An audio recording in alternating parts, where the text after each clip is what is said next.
Many contractors, when you sign the contract, will have an exhibit to the contract, which is their release. That release form is a broad release. It'd be nice to use what are called the statutory release forms. The statutory forms are the most basic release forms we can expect, which are good for you. You can add a provision that says, notwithstanding anything here to the contrary, the parties agree that subcontractor may use the release forms found in Chapter 713 as approved release forms for partial and final payment, and said releases shall be expressly conditioned upon payment and may contain exceptions for pending changes or claims. Let's talk about that last part. Two parts to it. Expressly conditioned on payment.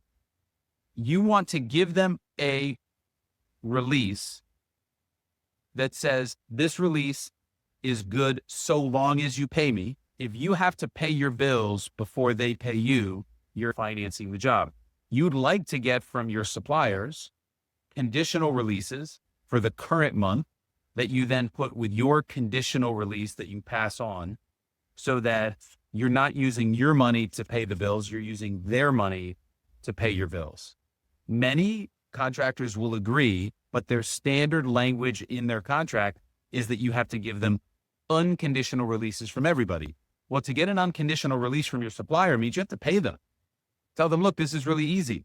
You are giving the owner a conditional release. I need to get a conditional release from my sub, a conditional release from my supplier, and a conditional release from me. And by the way, next time you pay me, I'll give you the unconditional for the prior month. I'm not going to not pay my bill. The other thing is you want to try to include a statement that your releases may contain exceptions for pending changes or claims. If you have a list of 5 pending RCOs, if you have to release them to get your check, or say, no, we don't accept any changes to our release, how do you deal with it? You got to put it in the contract that you can exclude from every release your pending changes and claims. A lot of contractors will agree to that. The response when you have the meeting is, well, if I gave you a RCO for a prior period and I've done the work as you told me to, and now you want me to sign a release that releases it, but you haven't even let me bill for it, how does that make sense? And when you explain it that way, most of them recognize, okay, that's fine.